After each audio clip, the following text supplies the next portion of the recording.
Mic's alive? Yeah. All right, here we go. Oh, my camera. Oh. All right, so tonight we're at episode 160, I'm pretty sure. Like, pretty far up tonight. But I've got a lovely gentleman that goes by the name of CHISENGA. And I've got Tim running the mics for episode 160. Thank you, Tim. Yeah, that's it. First time running the mic, so yeah, it's not bad, not bad. So, you're a hip-hop artist? Mm-hmm. And you came from Zambia. Correct. You do. We were talking about before. You do like hip hop workshops and like all sorts of like cool stuff. Like, what do you? So what else do you do over here? Like, you've made 2 albums by the looks of it. You got a heap of music out there. Like it's. So I've actually not kept count of my albums. Hey. Yeah. Okay. But I can try to count. So. But still, it's amazing that you've released like. You know, sometimes projects. it takes projects. Sometimes it takes forever to release music for some artists. I know. I had a friend growing up in Lusaka, Zambia, in a neighborhood called Woodlands. Okay. I had a friend. I think his name was Tim. Really? Yeah, actually, no, his name was Tim. I kid you not. No offense, Tim. Yeah. So Tim used to play music way better than me, and he used to sing. What type of music though? Like, was it instruments or? So I think that there's people that kind of go through this journey where they're trying to discover themselves, and they want to do a bit of everything. He was one of those guys. Yeah. Okay. So like, you can't really put him in a bag. It's like, what do you do? And it's like, bit of everything. And his idea of doing a bit of everything is because he wants to cater to everybody. That's pretty cool though, in a way. Like, I kind of find it cool, but I also, maybe it's my upbringing, but I also kind of believe in being unconventional. You know what I mean? Like, I believe in being able to just be flexible with your skills and be like, you know what, I do a bit of everything. I respect that, because I kind of feel like Drake is a little bit like that. Yeah, he is. Because he could do, you know, pop. He could do. I bet he could do rock if he wanted. Yeah. He could do R&B, and then he could do hip hop. And he's done it all. I just don't remember hearing a rock Drake track. But my point, going back to Tim, I was like, so when are you putting out your project? It's like, when the time is right. And then a year later, I'll be like, when are you putting out? I was excited for him because that's something that I couldn't do, and he was able to do it. Yeah. And I was younger than him, and he was older. Well, how old were you guys? I was probably about 15. Yeah, okay. And he was about maybe, I think, 21 or something. Yeah, 21, 22, somewhere there. And it was like, eventually. And then like 5 years later, eventually. And then years later, I've got like music out finally. And he said he wanted it to be right before he put it out. And I'm just not into, like, I like to get my work right, but I'm not that much of a perfectionist. Yeah. I'm not Dr. Dre perfectionist type. Yeah. But sometimes that's good though, because it's like when you go to release your music, it's like you're happy with it. Instead, being a perfectionist, you would, like, some people just never release it. They just don't feel it's just quite right. But then you get, you know, people go and listen to it and be like, damn, that's cool. And it's like you got to weigh it up. Like, someone's actually just said, that's awesome. Nah, you're totally right. Should you release it? Like, nah, you're totally right. And to be honest, I can't say I've never been that person. I've been in that space before where I'm like, nah. And then my friends come and they're like, this is dope. And then someone else comes, this is dope. And then I think to myself, you know what? When I was recording it, I was thinking it was dope. So why wouldn't I think it's dope? It's just I set my bar up so high that even I can't get over it sometimes. So how did you get into music? And then, like, did you release stuff over in Zambia or before you came over here, or like?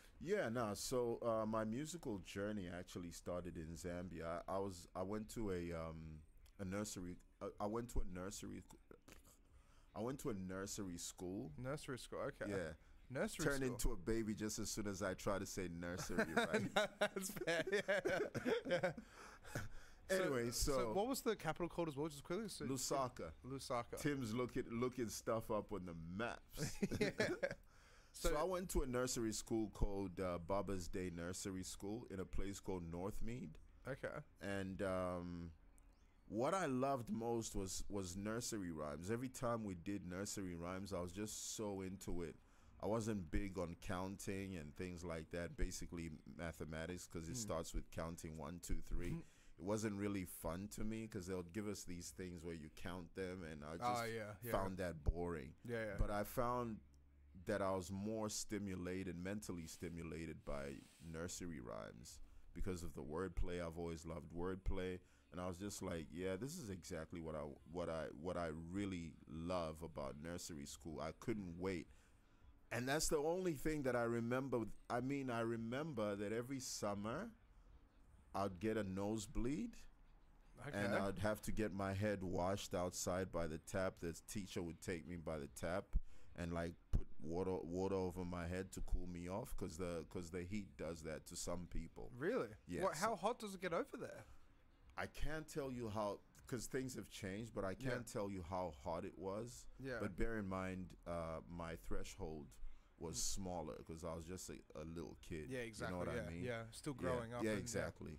I haven't had a nosebleed in many, many years. No, that's good. But when I was a kid, I used to get that. That's what I remember about nursery school. And another thing I remember is the taste of my drink. Would get these drinking bottles. I'm going off a tangent. No. We'd get these drinking bottles that were shaped in a teddy bear. Okay. And you'd see like the color of your drink in it. Oh, yeah. You know, it starts off by the hat, which is the top. Yeah. And then you get to the eyes and then the nose. When you're drinking it, you keep looking at the teddy bear. It's like fun. It's very weird.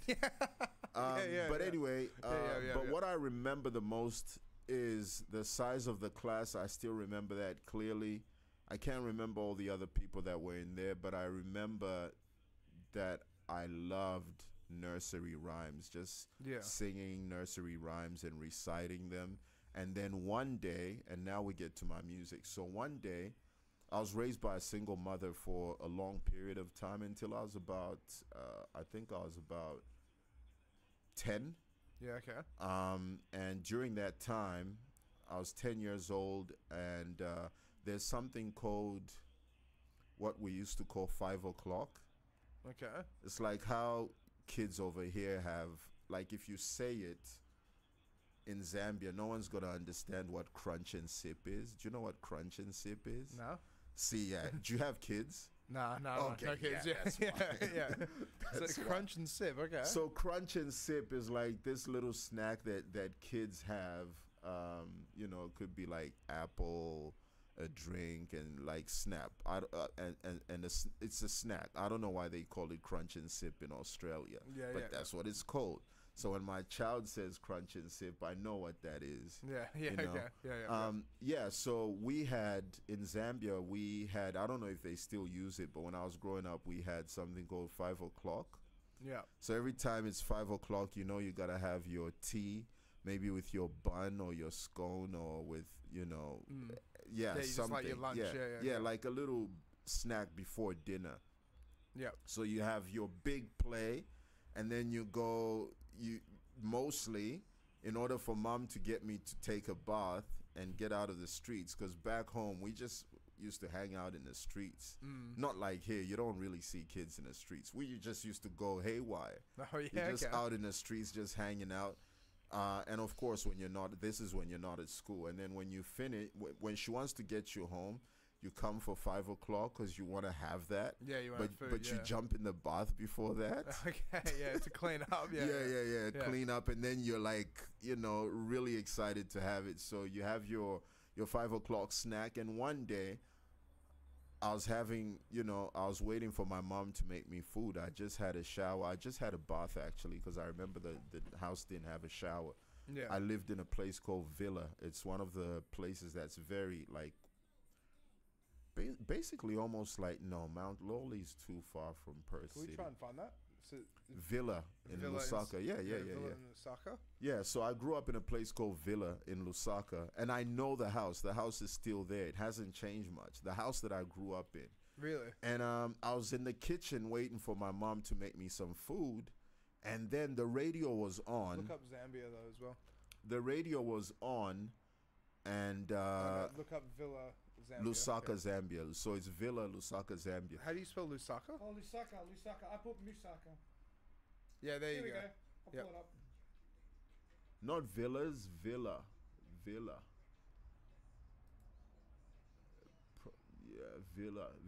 I think it's called Villa Wanga. The full name is Villa Wanga, if I'm not mistaken. Yeah, okay. But yeah. Yeah, anyway, go on though. Yeah, sorry, yeah.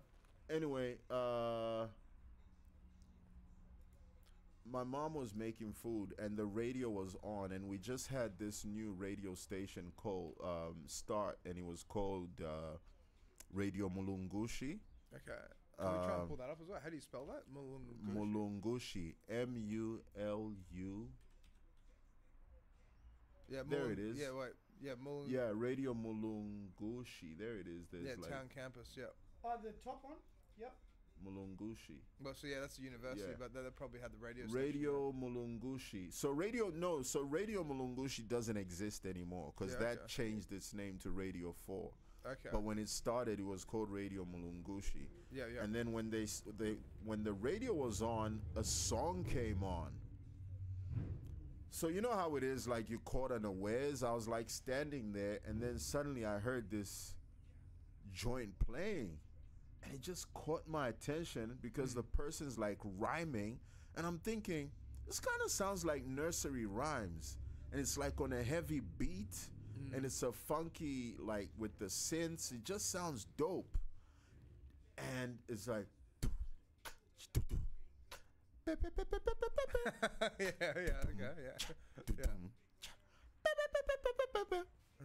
and I'm like, what is that? Yeah. And bear in mind, this is the first time, and you know, happy 50th birthday hip hop. This was the first time this is the first time I heard a hip hop song ever my whole life.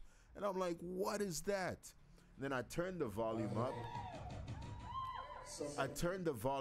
And the guy is like rapping over a beat. And I didn't know what that was, but I just like the fact that, and this is where my nursery school connects, I just like the fact that this guy was doing something similar to what I loved to do in nursery school, which was rhyming. But he was doing it different, and I didn't have tapes to record it.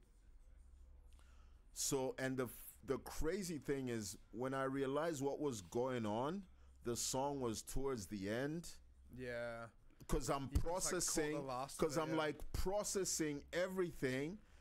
And by the time I think of recording, I don't own a cassette. I've never thought of recording, but I've seen my mother do it, but I don't even know how to do it. But eventually I figured it out. Really? And you know who suffered? My mom's country music cassette tapes. Really? Yeah, because you started recording all the hip-hop over it. Yeah. I would sit by the radio all day just trying to find, because I had no hip-hop source. I had no source for hip-hop music. It was just whatever was on the radio. Yeah, exactly. So it was whatever was on the radio. And you know, this puts chills in my body almost. I was just watching the Dear Mama Tupac documentary, and someone I knew is featured in that documentary. And this was someone that basically educated me on the culture of hip-hop through radio. Really? So this guy, this is word to God. Ask anyone in Zambia, they'll tell you it's a true story. So this guy, I had no idea who he was, no idea what was going on, but I was just like, who is this guy? And he had a big voice. His name was Mike the Maverick Tabor, and he would ring a small bell every time he started. Yeah. And you know, like your favorite radio show's on. And so Radio Mulungushi started developing, and they started, hiring, staff DJs, blah, blah, blah, blah. And one of the people that came on board was a guy called Mike Tabor. Okay. I had no idea that this guy came from the States and settled, and I think he went to Ghana first and ended up in Zambia, living in exile because he was a Black Panther. Really? And he knew Tupac's mother. No way. Okay. He used to tell me that. Yeah. And at first I used to think he's capping. Like, I used to think he's lying. Because bear in mind, at this time, Tupac's got like, yeah, he's got Tupacalypse Now, yeah. I think. So he was blowing up. Yeah, then. so he's just starting. It's like 1991. So Tupac's got like Tupacalypse Now. And then if you look up Mike Sechuayo. Okay. Because we knew him as Mike Tabor. Yeah. Miketabor. Yep. Tabor. Yep. No, that guy. No, actually look for Mike. Yeah. And then SEC. I think WAYO.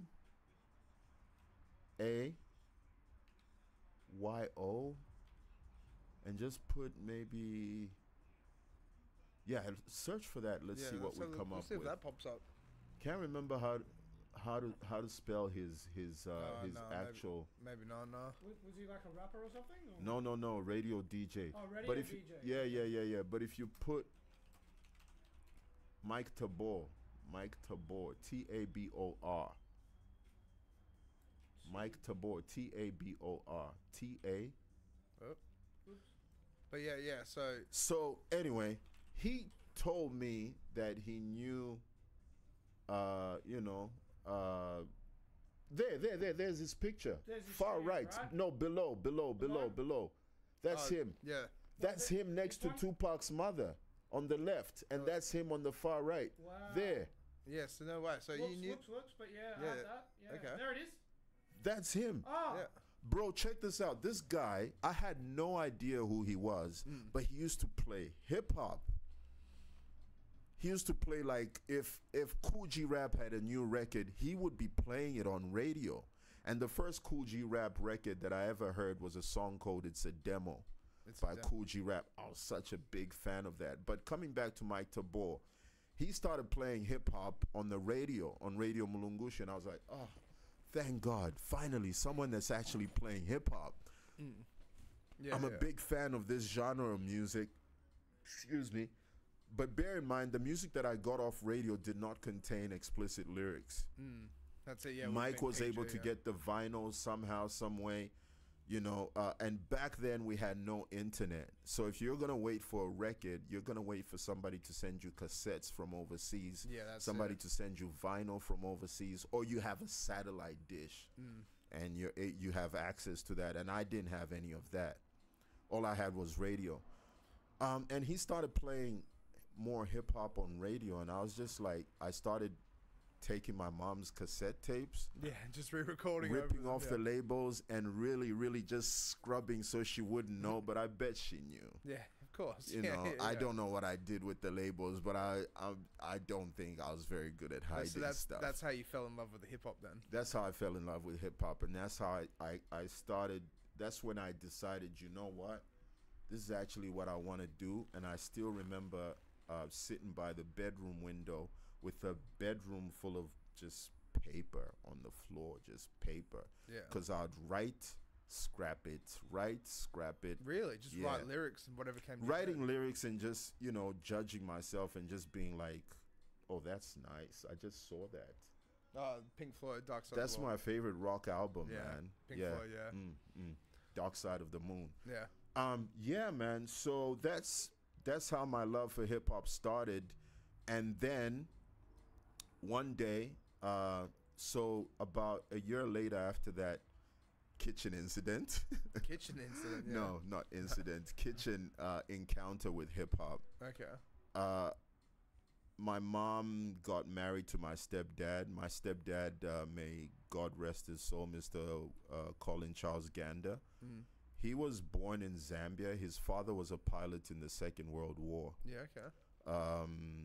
Mr. William Charles Gander. Actually, if you've heard of an author called Wilbur Smith. No, I don't think so. No. Well, Wilbur Smith. Pull him up. Yeah. Wilbur Smith.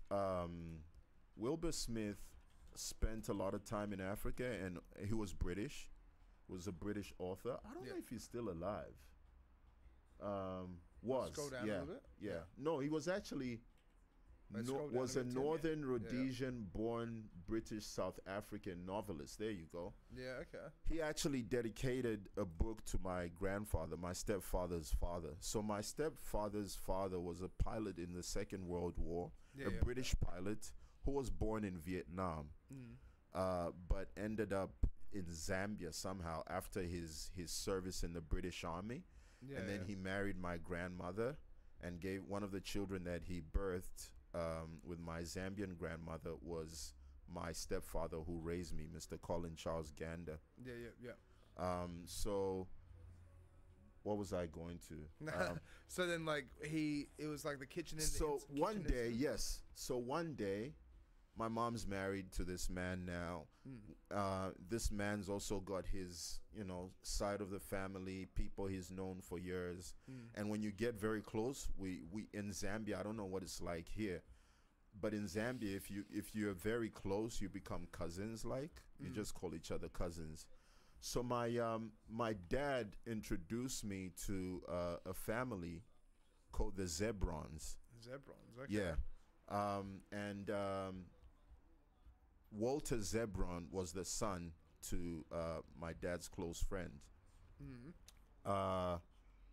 And one day we went to visit him one weekend, and I met Walter for the first time. And you're going somewhere for the first time. It's like, okay, visitor attitude, you're just chill. And if you're me, you're chill.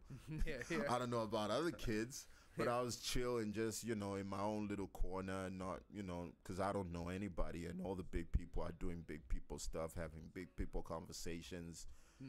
And Walter was maybe 10 years older than me. Love you, Walter. And he came to me. It was like very approachable guy. He's like, hey, because he noticed I was all by myself and I was all alone. And he comes to me, he's like, hey, do you listen to rap? I was like, yeah, I love hip-hop music. And I started telling him what I'd listened to, Public Enemy, because I was recording all this stuff. I was recording all this stuff from Mike Tabor, Public Enemy, Cool G Rap, Stetsa Sonic, Audio 2, MC Light. This is all music introduced to me by Mike Tabor through radio. Eventually, I got to meet Mike Tabor, and him and I became close friends. Really, actually, he was the first. Yeah. Every once in a while, I'd hit him up and would hang out. And I'd meet him in the city sometimes because he started working for a radio station in the city. I'd meet him in the city and I'll just walk with him all the way to where he caught his bus and say goodbye and walk back, go my way afterwards. But I just wanted to just hang out, rub shoulders with a cool really. He had person, so bear in mind I had interest in growing as a musician, and he had a great amount of knowledge about hip hop. And he just kept encouraging me, telling me like, nah, you know what, you're not too bad actually. You can actually do it. And he was the first person that I ever gave a cassette to, and he played it on radio. Really? And gave me a shout out. That's so cool. So that was like, inspirational. That was the first, exactly. And it just kind of gives you growth. You feel like I'm making it. And my friends weren't tuned in. The guys that I used to rap with, Humphrey Mwanza and Shala Chama, because we had a group called the Negro League. The Negro League was all my history, man. The Negro League was like a baseball group in the States made of black people that were not allowed to play baseball. And my friend Humphrey Mwanza, he put me onto it. Humphrey's like my childhood friend. He lives in Zambia. He's a very well-read guy, like incredibly read for a kid, for a 12-year-old kid, because I think we started rapping together about 12. He was incredibly informed, and he started telling me about the Negro League, and it was like they were a baseball team in the U.S. that weren't allowed to play baseball. and we don't get a chance to be on radio like everybody else. We don't get a chance to get heard. I think we should be called the Negro League. And I was like, you know what? That actually makes sense. So we started. That's so cool, though. Yeah. So we started calling each other the Negro League. Then eventually, I branched off, and we changed and started calling ourselves Untamed Click. So this is all in Zambia as well? This is all in Zambia. Yeah. What year? Like, how old are you, and what year was this kind of stuff going on? You don't want to know how old I am. What, but like 90s though, or like 90s? Yeah, 90s. That's so cool. Yeah, that's very 90s. Cool. Bear in mind, I'm listening to Ice-T, and I've just discovered, oh my God, classic he cusses.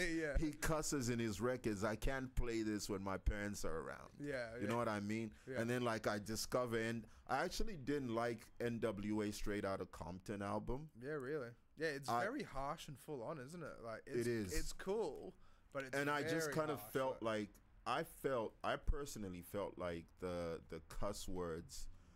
The cussing on Straight Outta Compton was like, for me, growing up in Zambia, a Christian nation, and growing up in a Christian home, and then you go from that to listening to Straight Outta Compton.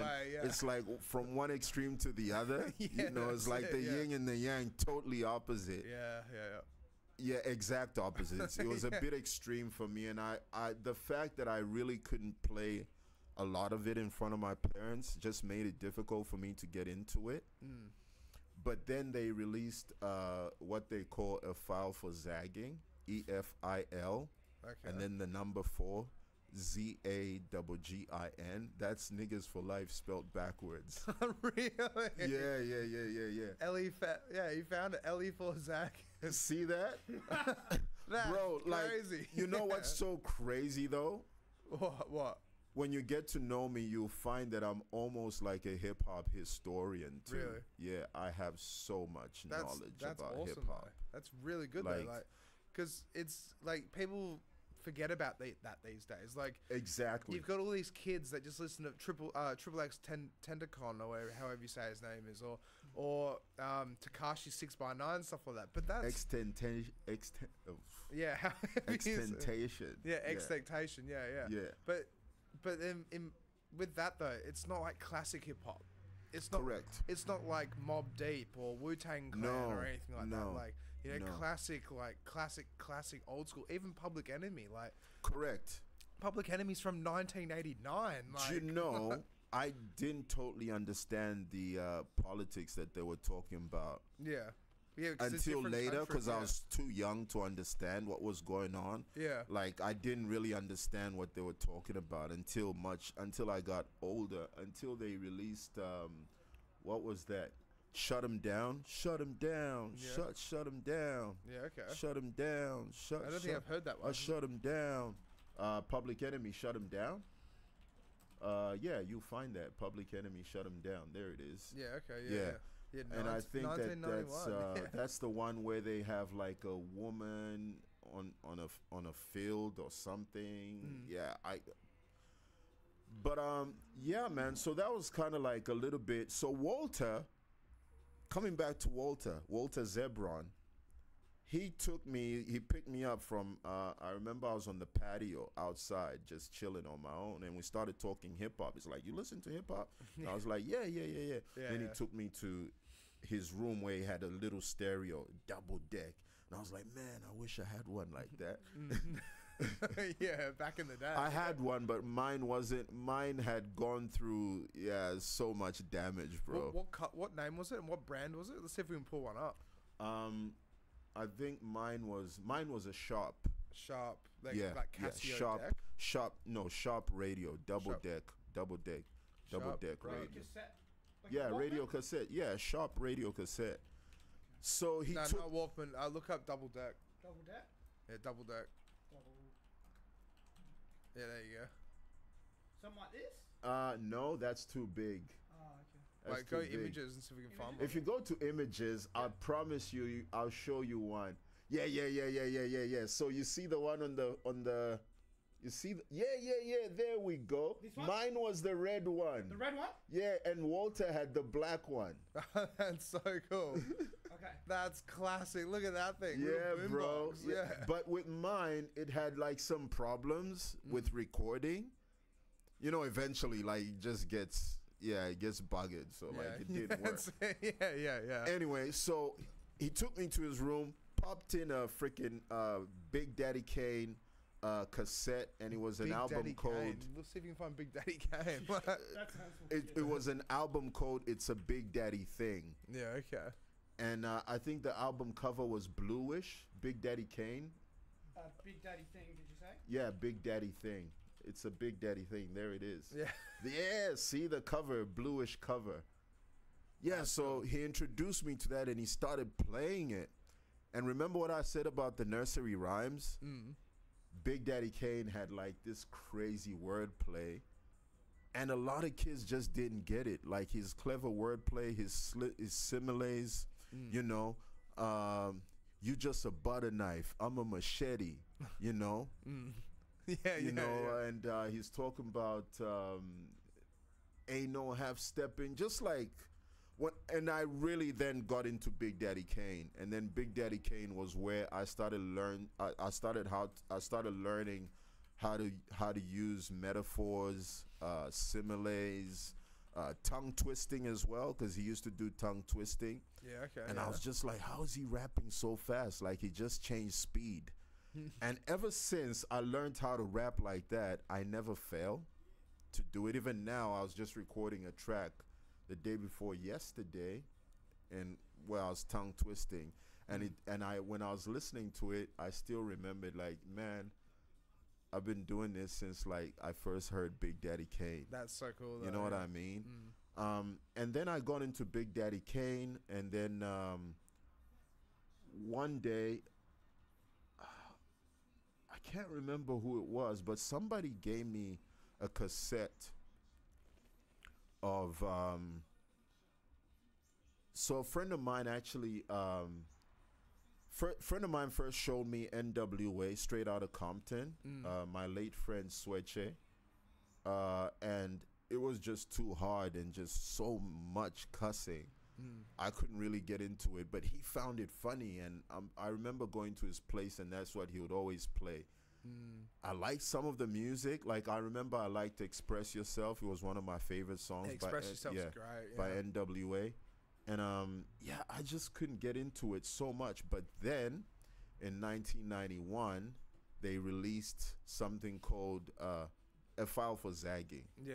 Spelled backwards. And they did that because they didn't want it, you know. Yeah, the explicit content. Yeah, exactly. Explicit. They didn't want it looking explicit. So they spelled the album title backwards.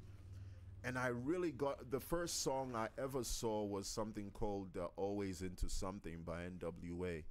And I really, really just got into like how the production was handled, the mixing and mastering. For some reason, I started really getting fascinated. But just to go back a little bit, when it comes to Sonics, I also grew up listening to Michael Jackson Thriller. Yeah. That was like in King of Pop, it was in every home. That record was in every home. Yeah. You He know, was back legit, home. Yeah, King of Pop, yeah. Like MJ taught me what it meant to be a showman, and MJ kind of represented excellence to me. Like in as far as like when I listened to Thriller, even when I saw the video for the first time, I was just like, what is this? Like I was actually a bit confused. Yeah, that's it. I didn't know if it was a music like, video. I didn't know if it was a movie because I was young as well. Yeah. So still trying to, you know. But that's it. He did it like a music video clip. Like it plays out a story and then bam, straight into the song. I don't think anyone's ever executed it like that. Like he did, yeah. No way. I think, I mean, this is my opinion. Don't toast me for it.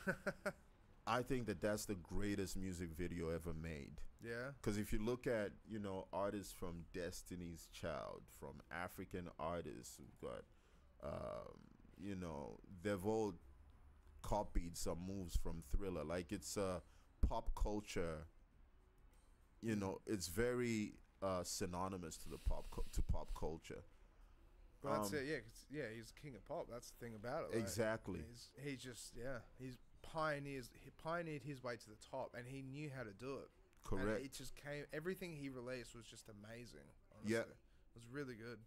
But then, going back to like, you did like the baseball team, and like in Zambia and stuff like that. correct. And with Mike Tamor as well, and then Mike Tabor. I was just learning all about hip hop from him. Yeah. But then, so like, what happened after that? Because you went in his room, you played the double deck. Like, Here it comes. I'm getting there. Yeah. I'm just really I'm listening. Yeah. So I'm listening to. So the album that I really got into, because we used to get video cassettes. Humphrey and I, me, Humphrey, and Chishala, and Humphrey's older brother Joffrey, and his sister Wendy. We would just like sit in Humphrey's living room. Because they had a bigger TV than we did, so I prefer watching music videos at their place. Yeah. And they had a bigger, not a bigger living room, but I think that they had a more. I just felt like part of a tribe. Yeah, okay. Being at Humphrey's home, so we would sit down like from 3 o'clock, all until maybe 6 p.m. watching video cassettes of Yo MTV Raps. And I remember seeing Always Into Something by NWA. And in fact, before, I can't remember what came first, but one of them, and then I also saw The Formula by the DOC. Yeah. And when I saw The Formula, and it showed Dr. Dre in a freaking like, what looked like a castle, and I think that's what they meant. You know, it's supposed to be like a Jekyll and Hyde thing. Yeah. So it's supposed to be like... The Formula by Dr. Dre? Yeah, the Formula music video.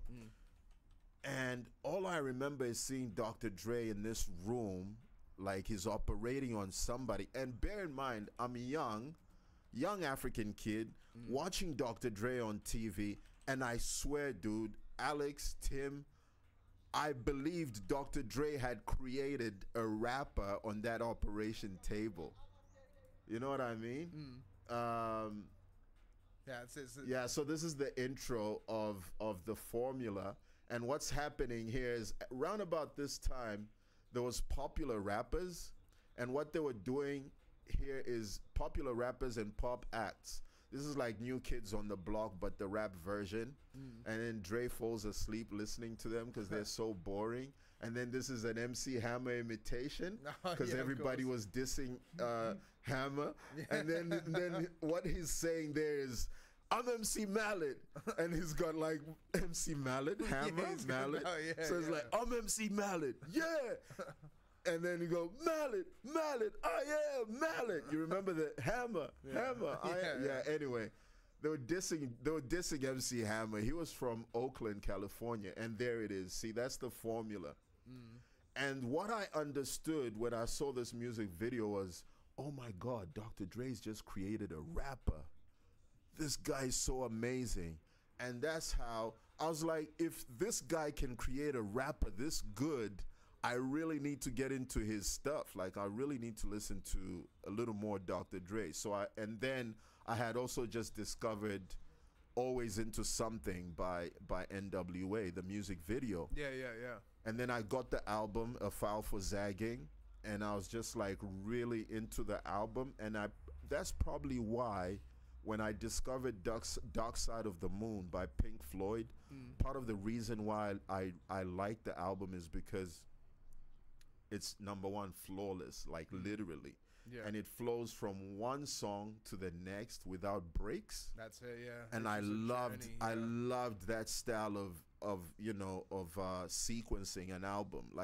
And Dr. Dre did it on A File for Zagging. He did it on The Chronic as well. He did it on Doggy Style. Yeah, and so when you listen to a few of my albums, I've got that happening. Like my latest album, Rhythm and Poetry, if you look up Chisenga, Rhythm and Poetry, and you play it from start to finish, the album plays the same way, start to finish. Yeah, it's got no breaks in between the tracks. They just flow into one track. There's like interludes in between. That was like stuff I learned from Dre. I started from the first because it's shuffling. Is it? Yeah. Is this shuffling? Yeah, bloody Spotify was shuffle. Yeah, so But yeah, so like, how did you? and then I started trying to make beats, but I didn't have any instruments to make beats because now I'm like seeing Dr. Dre. I started reading the credits, and I always looked for like an original CD. It was like a treasure to find an original CD because it was like, to me, I just loved reading the credits, who did what. Then I started understanding what mixing and mastering. So now I've decided, okay, I'm gonna start a rap group, and then we've got the Negro League with my friends, and then I would take my friend's brother Joffrey, Humphrey's older brother Joffrey. Much love, Joffrey, love you. Joffrey, he had a cassette player called an X bass. It would pop out like a one deck, but it had two, so like one, two, one in front of the other. And what I used to do was I would take, like, because I needed the quality to be clear, so I'd buy what we call a metal cassette, which was the best quality you could get on cassette. Okay. And then I would like find a piece of instrumental. So is that the X bass there? No. Sharp X bass. Sharp X bass. How do you spell SHARP. X bass, bass spelt normal bass. Oh, like this? Yeah, X bass. And Sharp. then put sharp as well. Sharp. Okay. Yeah. That one. Sorry, That one. Can you see?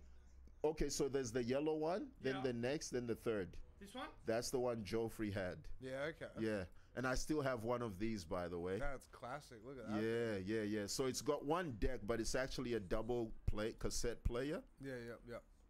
So I would take like a piece of maybe, let's say, for example, LL Cool J beat, and then I would dub. I'll dub the cassette in. I'll dub it into the next cassette, like I'm dubbing a cassette, like I'm recording, and then cut it where I think it can loop, and then rewind, and then record again. And if I didn't get it right, I'd have to record again. And the metal cassette was the best because the quality wasn't deteriorating as quick as the other normal cassettes. That's so good. And then once I made the instrumental long enough, about 3 minutes, 2 minutes, I would then put it where the original was, chuck out the original, maybe LL Cool J, chuck it out, and then play the instrumental that I made, and then record onto another metal cassette, and then plug the microphone into the X bass. Yeah. And rap while we're dubbing the cassette. That's so cool. Like, so you'd have to record everything in one take. Yeah. Come up with the chorus, come up with the rhymes. That's so I would amazing. come in and then would do the chorus, and then Humphrey would come in, and then we started playing the demos at school, and everybody liked them. And then eventually I started selling, because my mom's always been into landscaping, and I've got a bit of a green thumb myself, not so much since I picked up music. Yeah. I started selling plants for my, helping my mom out with her landscaping and selling some of the plants, and I'd get a commission off them. Yep. And I'd be the debt collector as well.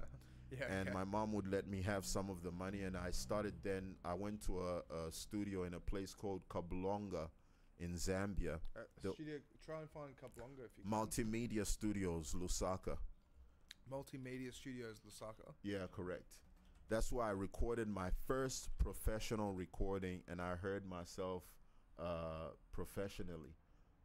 Multimedia Studio, Kabulonga, KABULONGA.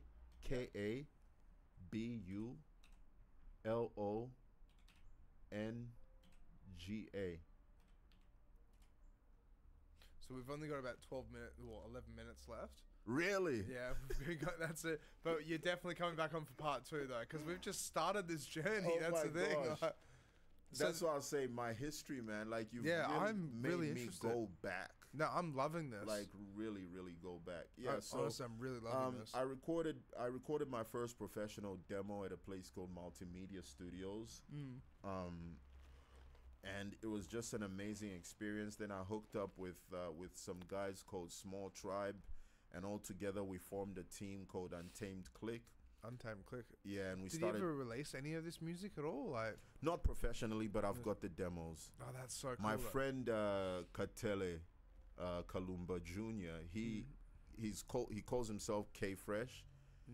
He now calls himself African King Fresh, and Fresh spelt with the $. But he kind of went quiet, and he started putting out a lot of music now.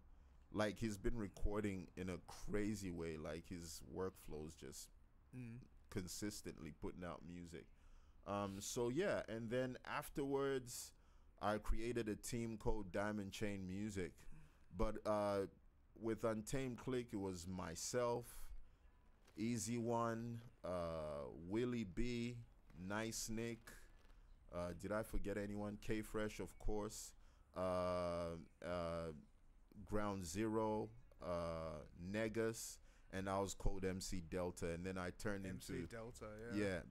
But then I changed my name to Crisis, which was CHISENGA, rapping in some intellectual skills. Yeah, okay. And yeah, that's pretty cool. That's like, it's a long story, bro. Yeah, no. As I said, like, you're coming back on, and we'll keep going, but we keep going. We've still got 9 minutes left. Yeah. So then I decided to. So when I went to boarding school, everything kind of fell apart. Yeah. Because I feel like I was the glue that was holding a lot of it together. I mean, my friends recorded. Katele was one of the first people that actually showed me how to use, studio equipment and what some of the producers used to do, sampling. I had no idea about sampling. He started showing me vinyl. It's a whole different ballgame, isn't it? Yeah, Just exactly. sampling stuff, yeah. He started showing me vinyl. He started showing me where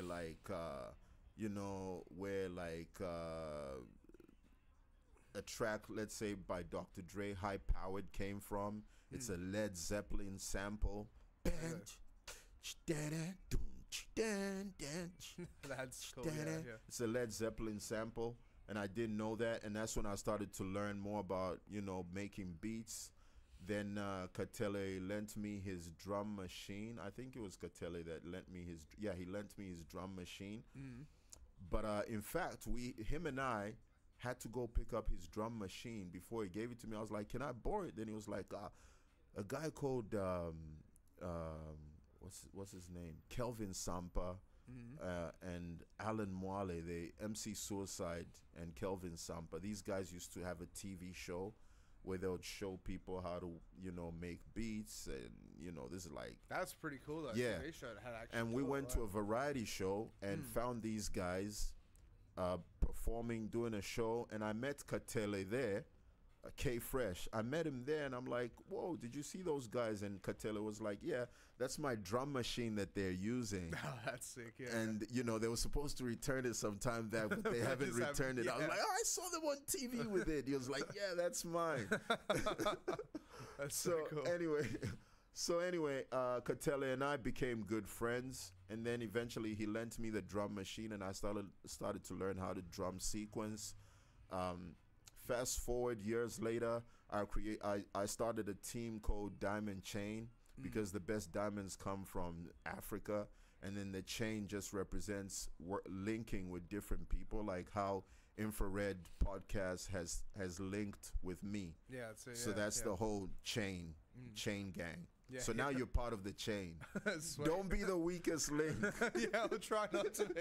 Now y'all doing good, man. Yeah, cheers. So formed Diamond Chain, and then the whole idea about Diamond Chain was for me to be able to put on other rappers.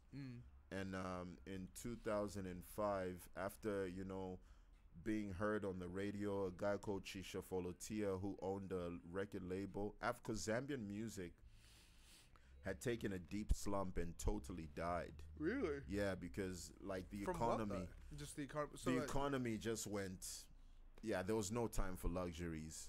Yeah, okay. Yeah, there was not enough money to spend on luxuries. Truly, I mean, discos were still there, which is the club. Yeah. They were called discos. Discos were still there, and people would go out. Moon City nightclub, Valentino's nightclub. See if you can find Moon City nightclub. I don't know if you find it in Zambia. Valentino's. people would go out to those clubs, but like but we were grooving to international music. So if you listen to Zambian music, look up at Zambia though, because I don't think you'll find it because it's, we might find defunct. Maybe like Zambian history in picture. There we go. There you go. Wouldn't be able to find it there. Wow. We're onto it. I'm surprised. So anyway, keep going. Yeah.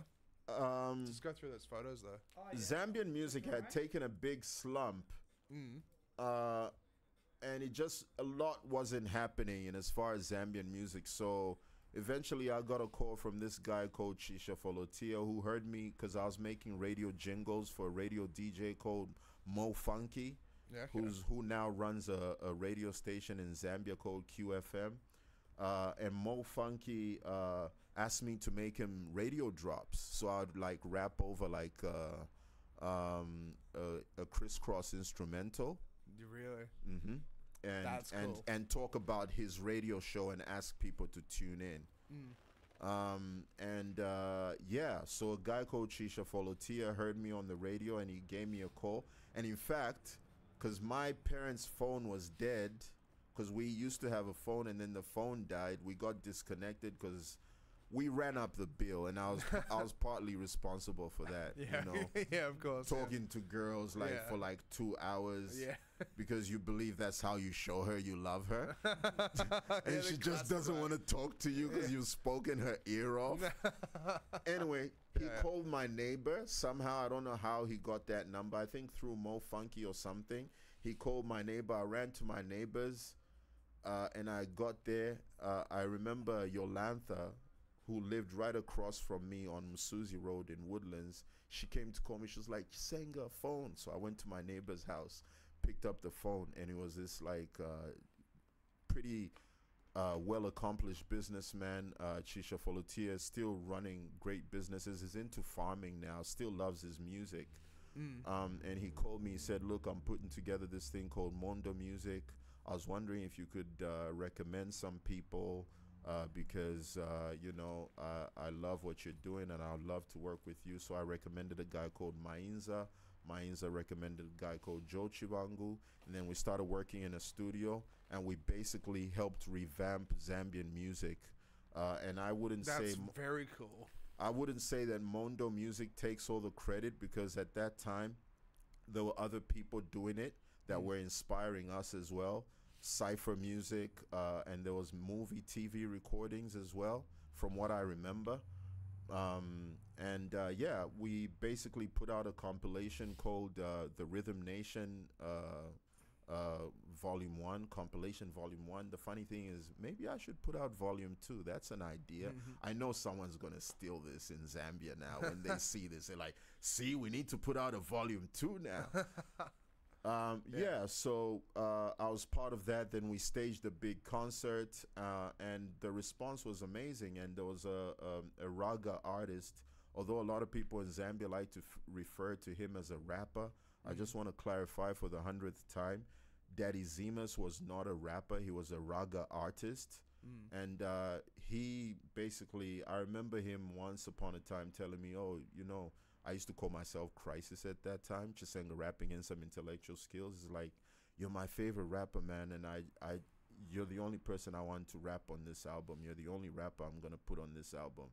I was like, "Are you serious?" I thought it was a joke. I thought it was just stuff, because he was one of those people, when he has a drink, then he gets loud and he starts coming up with all these ideas and conjuring up stuff. I know a few guys like that. And what I loved about being put on that album is that the album was called Chivaba. What I loved about being put on that album was just, I wasn't expecting the sort of reception that the album got.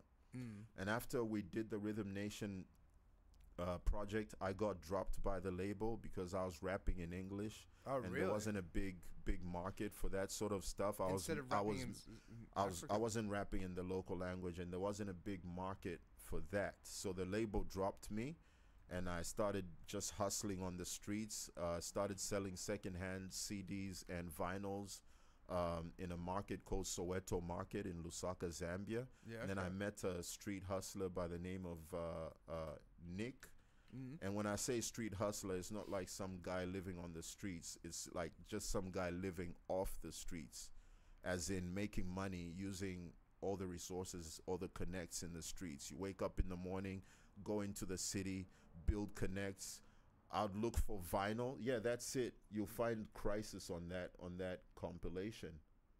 Track, there it is, The City, track 2. There it is. No, not track 2. 4 from the bottom. Yeah. Dust City. There you are there. That's it. Yeah, okay. So yeah, Nick and I started selling secondhand CDs and cassettes and whatever. And from that, what happened? I started getting more knowledge about music by selling music to other people, and I knew what quality music was, so I was able to make money, and I just got myself into whatever deal I could make. Not drugs. I never, yeah, that's another story. Yeah. Well, we've just run out of time as well, but we'll definitely get you back on. Like, this has been so awesome to go through and just dive into. I just like, think I that want to talk about it's so much, man. Yeah, but there is. It's good though. It's not just like I just went to JB Hi-Fi and bought a DJ controller and now I'm a DJ. It's like you've got a story. You've got a really cool story. Thank you. And it's like we're still in Zambia. We haven't even made it over here. Yeah, I know. I know. So we'll definitely get you back on. But you know what? Tim and Alex, I had a moment a few months back, and I started remembering just like my story. And the thing I realized is I didn't think that I gave everyone credit, and the only way to do that is by telling your story in full, kind of. No, I mean, agree, you don't have to give all the details, but like, I've mentioned people in this interview that I've never mentioned before because I've always had to cut the story short and just get straight to, now I'm in Australia. You know what I mean? No, well, that's what I mean. Like, next week when we do part 2, I want to learn about, I want to know more about this festival that you threw. Like the concert thing that you said before. That's so cool though. It's like you threw a concert with Rhythm your mates. Nation concert. Yeah, that's it. I want to learn more about that and everything. But yeah, we got to wrap things up, unfortunately, so we're running out of time. I've got somewhere to be at 6:30, unfortunately. So. Okay, people, I'll be performing July 16th. Groove in the Laneway. Y'all better be there. Yeah, and so we've got a code for that as well, right? Yeah. So the code Infrared Friends will get you $5 off the ticket, and then you get a free drink with that as well. Yep. So and Infrared we got Friends CHISENGA coming up. So the first Sunday is this Sunday. It's going to run for 4 Sundays, the last 4 Sundays of July. We got CHISENGA on week 2, and then we got Alex Infrared on week 4. Yep. But the code will work for any of the 4 events, depending on what music genre tickles your fancy, I guess, yeah. Yep, sweet.